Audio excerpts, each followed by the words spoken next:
bien, bonjour à tous et bienvenue pour une petite nouvelle vidéo, toujours entouré d'art au passage. Alors petite vidéo pour parler un petit peu d'un sujet qui me trottait cette fois dans l'esprit, qui est le suivant. Est-ce que la pression est un privilège ?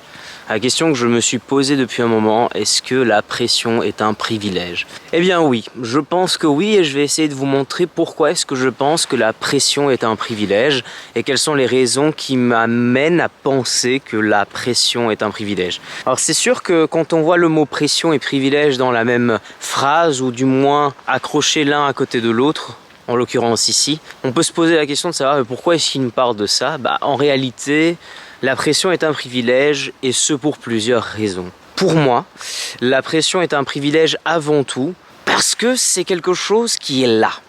Alors, qu'est-ce que je veux dire par ça ? La pression, c'est quelque chose, c'est une forme de force qui exerce, en l'occurrence, une force, en l'occurrence de la pression, sur quelque chose d'autre. Par exemple, vous avez un pneu qui a de l'air dedans et pour que le pneu soit rempli, pour que la voiture roule convenablement, il faut qu'il soit à une certaine pression. Dépendant des modèles, dépendant du poids, dépendant de la masse, de là où est le moteur, etc., etc. Mais il ne faut pas oublier que la pression d'air des pneus permet que la voiture roule convenablement. Si les pneus sont trop remplis d'air, la voiture n'aura pas beaucoup d'adhérence et glissera beaucoup plus facilement. Et si les pneus n'ont pas assez de pression d'air en eux, eh bien la jante frottera déjà le sol davantage. Donc, comme je le disais, trop de pression peut faire en sorte que les pneus explosent relativement facilement parce que trop de pression et donc la voiture au moindre coup risque d'exploser plus facilement en plus de ne pas avoir assez d'adhérence. Trop peu de pression et la voiture adhérera trop au sol mais risquera d'être endommagée au niveau des jantes et les pneus peuvent également crever parce qu'ils ne seront pas à ce que l'on appelle une pression optimale. Mais alors on est en droit de se poser la question, au final que faire ? Je veux dire, qu'est-ce que c'est que cette chose que de dire que la pression est un privilège ? Eh bien, chers amis, laissez-moi vous dire une chose, la pression est une opportunité. Alors, pourquoi est-ce que je dis que la pression est une opportunité ? Eh bien, pour une raison très simple, c'est que pour moi, la pression fait que lorsque nous sommes en train de faire quelque chose, nous devons reconnaître l'opportunité qui surgit devant nous. C'est-à-dire qu'il ne faut pas voir ça comme étant une force contrainte ou contraire à ce que l'on essaye de faire ou d'accomplir, mais plutôt comme quelque chose qui nous permet d'accéder là où on veut être. Donc la pression, c'est ce que j'appelle une forme d'opportunité. C'est parce que vous ressentez de la pression à accomplir quelque chose ou à faire quelque chose que vous pouvez vous permettre de vous dire que vous allez peut-être trouver quelque chose au-delà d'eux. Okay, la pression, c'est une opportunité. Là où il n'y a pas d'opportunité, il n'y a pas de pression. Okay, et c'est pour ça même que plus tard, je conclurai la vidéo en disant que la pression est un privilège. Mais le privilège est aussi une forme de pression. Pression en l'occurrence à la performance. Mais nous y reviendrons plus tard. Donc, première chose, c'est une opportunité. Deuxième chose, c'est une forme de responsabilité et de reconnaissance de cette opportunité. Par le biais de quoi ? Par le biais tout simplement de la compétence. Lorsque vous ressentez la pression de quelque chose, c'est-à-dire que vous êtes amené à faire quelque chose parce que vous ressentez de la pression, de l'anxiété ou autre, eh bien en réalité, cette possibilité d'accomplir quelque chose vous responsabilise d'office à bouger, à faire quelque chose dans le sens qui est le vôtre. C'est-à-dire que rester immobile sous la pression est une erreur qui peut être fatale. En effet, si vous restez immobile alors que vous avez tous les données de votre environnement qui vous poussent à agir, en l'occurrence la pression, eh bien vous allez être non pas en échec, mais en tout cas vous êtes dans une forme d'erreur très grave parce que vous n'arrivez pas à bouger alors que le but de la pression c'est de vous faire bouger. C'est une forme de mouvement que vous avez en vous et qui a pour but de vous faire atteindre un autre palier. Donc responsabilité de la mise en mouvement. Sous pression, la première chose que vous devez faire, c'est vous mettre en mouvement. Vous ne pouvez pas vous ne pouvez réellement pas rester immobile face à la pression. La pression induit d'office un mouvement intérieur, extérieur, centripète, centrifuge, appelez-le de quelconque manière vous voulez. Le mouvement, que ce soit dans la nature ou que ce soit fait et exécuté par vous-même, apparaîtra sous la pression. Troisième chose, au-delà de la responsabilité, c'est quoi? C'est tout simplement une preuve de compétence.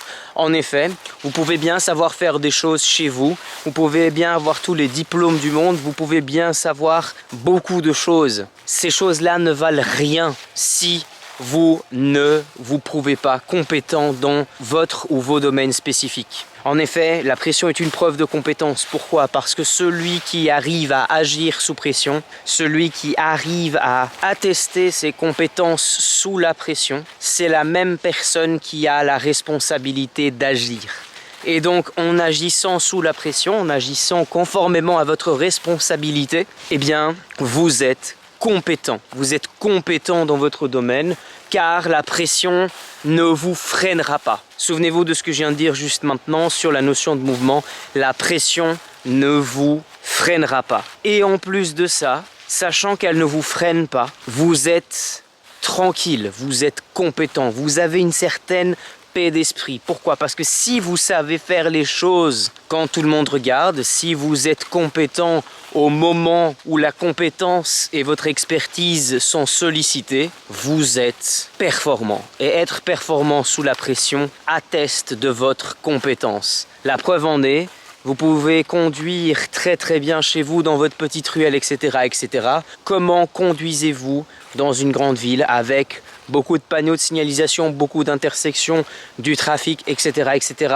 D'où l'importance d'avoir en l'occurrence, d'avoir fait un certain X nombre d'heures pour passer l'école de conduite et le permis de conduire. Donc la pression est une forme de attestation de compétence.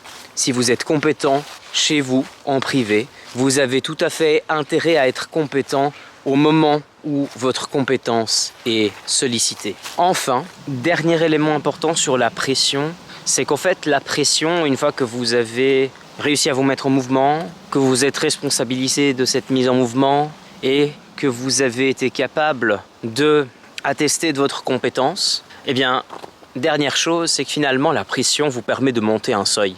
En effet, si vous étiez capable avant d'accomplir les choses jusqu'à un certain point donné, jusqu'à un certain seuil, comme on dit, eh bien la pression fait que le seuil de ce que vous pouvez faire, comme étant ce qu'on appelle un seuil minimal ou un seuil maximal, dépendant de là où vous vous situez, eh bien ce seuil se sera adapté à un nouveau seuil de réussite ou d'échec, ce qui vous permet de vous améliorer au fait. Si par exemple, pour prendre un exemple très pratique, vous êtes capable de courir 200 mètres, supposons, à titre d'exemple, en 15 secondes, 20 secondes, allez, si vous êtes capable de courir 200 mètres en 20 à 30 secondes, si vous arrivez à descendre à 27 ou 28, c'est excellent. Vous avez réussi à dépasser un seuil. Ici, il faut savoir que l'exemple est complètement paradigmatique et que voilà, c'est juste pour donner l'exemple de ce que c'est qu'une montée de seuil, mais c'est la même chose par exemple en musculation. Si votre charge maximale est à 100 kg au poids mort et que d'un coup vous passez à 105, votre seuil de force maximale vient d'augmenter et de passer à 105 kg, donc ça veut dire que désormais vous pouvez toujours aller au-delà puisque vous avez monté d'un seuil. Donc la pression à l'action et la pression à agir vous a amené un seuil et un cran beaucoup plus loin. J'ai dit tantôt que la pression était un privilège. Mais j'ai laissé la question de savoir est-ce que le privilège est une pression? Est-ce que une situation de privilège est une pression? Eh bien oui également. Pourquoi est-ce que le privilège est une pression? Parce qu'à partir du moment où vous êtes à un certain seuil justement et que vous avez cette espèce d'intérêt à rester confortable là où vous êtes, peut-être que vous êtes sous la pression de ceux qui essayent de vous dépasser. On va prendre l'exemple d'une compétition, d'une équipe de foot ou encore une fois de charge ou de montée de charge. Si vous montez jusqu'à 105 kg au poids mort, mais que vous avez des gars qui arrivent à faire 110, 115 ou qui sont à 104 en l'occurrence, parce qu'ils veulent essayer de vous dépasser, parce qu'ils savent que vous avez fait 105 et eux sont à 104. Qui ne vous dit pas qu'ils passeront très vite à 106, 107, 108, 110? Du coup, l'idée selon laquelle le privilège est une forme de pression, ou être dans une situation privilégiée est une forme de pression, eh bien c'est le cas également. Pourquoi? Parce que tout simplement, l'idée de rester confortable là où on est peut nous amener parfois à baisser notre garde, et baisser sa garde quand on est dans une situation de privilège, peut nous amener à perdre notre place que l'on a si longtemps cherché à conquérir parce que nous avons senti la pression d'arriver à ce point-là. Et donc, qu'est-ce qu'il faut faire et comment faut-il réagir? Eh bien, très simplement, ma piste de réflexion là-dessus, et c'est totalement personnel, moi je pense qu'il faut tout simplement se maintenir là où on est si jamais on n'arrive plus à se dépasser à cause de différents types de contraintes. Même si je pense que nous sommes toujours capables de nous dépasser à différents niveaux, si pas au niveau physique, au niveau intellectuel, si pas au niveau intellectuel, au moins au niveau physique. Donc la chose n'est jamais condamnée, si vous voulez. Mais, quelque part, il y a un peu cette idée de comme quoi, ce qui n'est pas difficile, c'est d'arriver en haut, mais ce qui est difficile, c'est de rester en haut, ou de rester au top.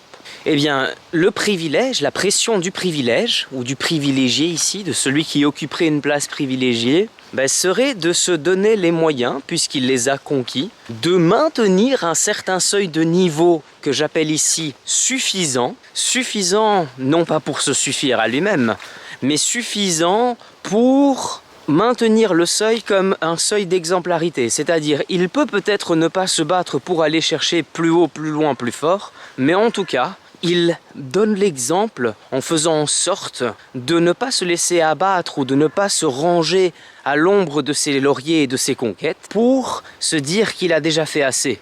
Non, c'est celui qui ose faire un petit peu plus.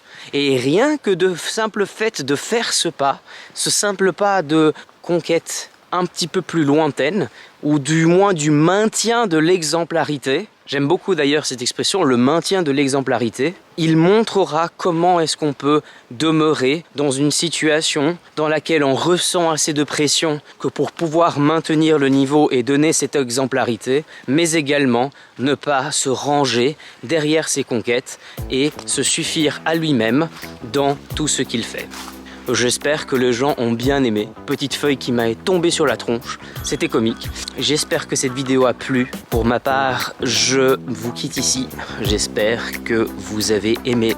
Et à très bientôt pour une nouvelle vidéo, l'avant-dernière de cette saison. Peace!